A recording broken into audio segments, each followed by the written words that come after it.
एक बड़ा ही खूबसूरत वाकया, बल्कि कमाल की बात है कि यह वाकया हुआ नहीं है, होने वाला है।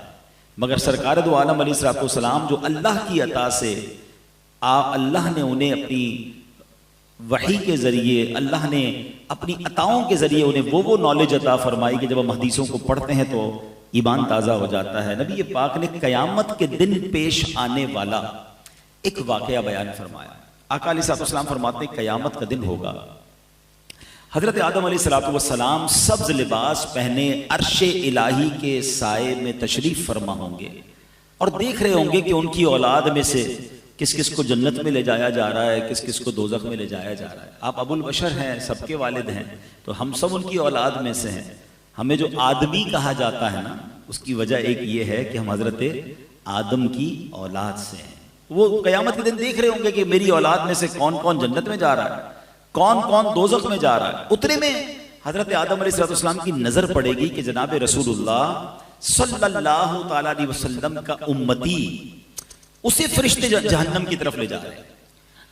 हालांकि आपकी उम्मत में और भी, आप हज़रत आदम की औलाद में तो बहुत सारे नबियों की उम्मतें हैं, मगर जब सरकार दो आलम अलैहिस्सलाम का उम्मती जहन्नम की तरफ जा रहा होगा तो हज़रत आदम अलैहिस्सलाम पुकारेंगे या अहमद, या अहमद, नबी पाक को पुकारेंगे। सुभान अल्लाह। नबी पाक अलैहिस्सलाम को जैसे ही ये आवाज़ मिलेगी, सरकार दो आलम अलैहिस्सलाम हज़रत आदम अलैहिस्सलाम के पास पहुंचेंगे और फरमाएंगे लब्बैक या अबुल बशर, ए अबुल बशर फरमाइए क्या फरमाना है। तो हज़रत आदम अलैहिस्सलाम कहेंगे कि ये आपका उम्मती है, फरिश्ते उसे जहन्नम की तरफ ले जा रहे हैं।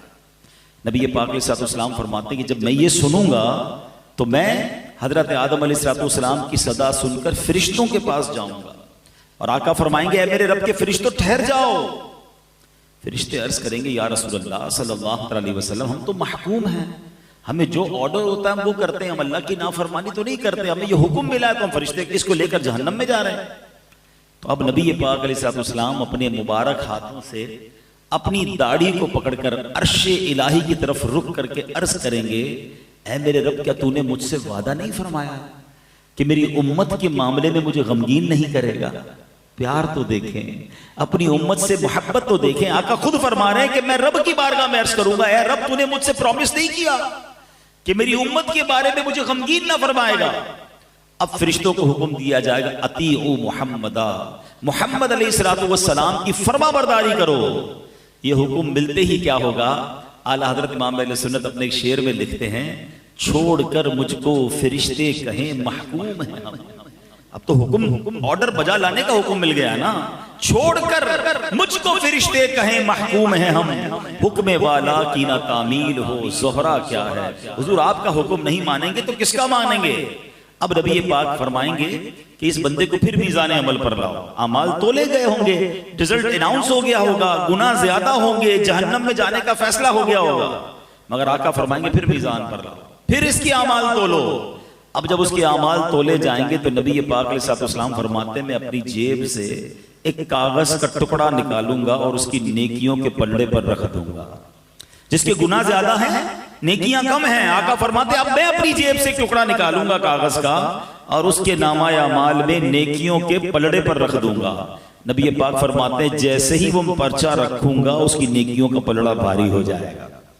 अच्छा, अब जैसे ही ये सारा कुछ मंजर होगा तो मैशर में एक शोर बर्पा हो जाएगा, कामयाब हो गया, नेकियों का पलड़ा भारी हो गया, अब इसे जन्नत में ले जाओ। सुभान अल्लाह। इसी कलाम का शेर है ना, सदके इस रहम के इस साया दामन पे निसार, सदके इस रहम के इस साया दामन पे निसार, अपने बंदे को मुसीबत से बचाया क्या है। अच्छा, अब ये सारा माजरा तो हो जाएगा, मगर कमाल ये है कि जिस बंदे का ये मामला होगा ना, वो नहीं पहचाना होगा अभी तक कि ये है कौन सी हस्ती जिन्होंने मेरा इस मुसीबत में साथ दिया। ऑर्डर हो चुका है, जहन्नम फरिश्ते ले जा रहे हैं, इन्होंने आकर इंटरसेप्ट किया, मेरी नेकियों का पलड़ा भारी किया, मेरा जन्नत का ऑर्डर निकल आया। तो अब वो फरिश्ते जब जन्नत की तरफ ले जाएंगे ना, क्या रुको तो सही, मुझे पहले इनसे मिलने तो दो, ये है कितनी प्यारी हस्ती, इस मुसीबत में मेरे काम आए हैं। सरकार दो आलम अलैहिस्सलाम की बारगाह में हाजिर होकर वो शख्स अर्ज करेगा, मेरे माँ बाप आप पर कुर्बान, आपका चेहरा कितना नूरानी है, आप कितने हसीन हैं, आप कैसे आला अखलाक वाले हैं, आपने मेरे आंसुओं पर रहम खाया है, मेरे गुनाह मुआफ करवाए हैं। हुजूर अपना तारुफ तो करवाइए, आप कौन हैं? अल्लाह अकबर। सरकार दो आलम अलैहिस्सलाम फरमाते हैं, मैं उसे जवाब दूंगा, मैं तेरा नबी मोहम्मद सल्लल्लाहु तआला अलैहि वसल्लम हूं, और ये वो तेरा दुरूद पाक है जो तूने मुझ पर पढ़ा था, मैंने आज ही के दिन के लिए तुम्हारे लिए सेव करके रखा हुआ था। अल्लाह अकबर, अल्लाह अकबर। दो बातें सीखने को मिल रही है इस हदीस में। एक कि दुरूद पाक कितनी कमाल की चीज है, ये नेकियों का पलड़ा भारी बनाने वाला अमल है, ये अल्लाह की रिजा हासिल करने वाला अमल है, इससे बिगड़े काम संवर जाते हैं। मगर अनफॉर्चुनेटली प्रॉब्लम यह है, कौन सा ऐसा बयान है, कौन सी ऐसी महफिल है जिसमें दुरूद पाक के फजाइल बयान नहीं होते। मगर अगर हम देखें तो यहां बहुत बड़ी तादाद जो है पूरा पूरा दिन गुजर जाता है, एक बार भी दुरूद नहीं पढ़ते हैं। हालांकि ये कसरत से पढ़ने वाला वजीफा है। अगर मैं यहां से पूछना शुरू करूं तो सबका कोई ना कोई प्रॉब्लम होगा, कोई बीमार बैठा होगा, कोई कर्जे में होगा, कोई किसी डिफिकल्टी, कोई किस प्रॉब्लम। सच्ची बात बताऊं, हर दर्द की दवा है सल्ले अला मोहम्मद, हर दर्द की दवा है सल्ले अला मोहम्मद, तावीज़ हर बला है सल्ले अला मोहम्मद सल्लल्लाहु अलैहि वसल्लम। मगर पढ़ते नहीं, सोशल मीडिया पर घंटों गुजारते हैं। प्लीज आप करके देखें एक बार, आप किसी भी प्रॉब्लम में ना एक बार करके देखें।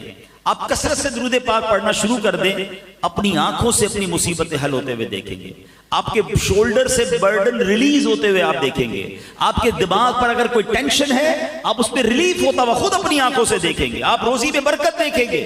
ये मैं नहीं कह रहा, ये नबी पाक के फरमान है, उन्होंने वादे फरमाए हैं, उन्होंने ये हदीसें इरशाद फरमाई हैं। लेकिन हम न जाने क्यों दुरूद पाक में उस तरह इन्वॉल्व नहीं होते। और फिर क़यामत के दिन इंशाअल्लाह, ये एक हदीस नहीं है, कई हदीसों को अगर आप पढ़ें, सरकार दो आलम अलैहिस्सलाम फरमाते, तुम में से मेरे सबसे ज्यादा नजदीक क़यामत के दिन वो होगा जिसने मुझ पर सबसे ज्यादा दुरूद पढ़े होंगे। मेरे हौज़े कौसर में कुछ लोग आएंगे, हदीसों का खुलासा पेश कर रहा हूं, जिनको मैं कसरत दुरूद की वजह से पहचान लूंगा, प्यारे आका उन्हें पहचान लेंगे। नबी ये पाक कहीं फरमा रहे हैं कि मैं अपने साथ जन्नत में ले जाऊंगा जो दुरूद पाक कसरत से पढ़ने वाले होंगे। तो क्यों ना हम दुरूद पाक कसरत से पढ़ें। तो आए मेरे प्यारे इस्लामी भाइयों, पहली नीयत तो आज के इज्तिमा में ये कर लें कि इंशाअल्लाह अब रोजाना कसरत से दुरूद पाक पढ़ेंगे। एक बार मोहब्बत के साथ पढ़ लें, सल्लु अलल हबीब सल्लल्लाहु तआला अला मुहम्मद सल्लल्लाहु अलैहि वसल्लम। इस हदीस से एक और जो खूबसूरत बात सीखने को मिली कि सरकार दो आलम अलैहिस्सलातु वस्सलाम क़यामत के दिन किस तरह अपने उम्मतियों की शफाअत फरमाएंगे, किस तरह तलाश कर करके गुनाहगारों की बख्शिश करवाएंगे। यानी कितना प्यार है उन्हें कि उस दिन जब सारी दुनिया के लोग जमा होंगे, सरकार दो आलम अलैहिस्सलातु वस्सलाम को अपने उम्मतियों का ख्याल होगा।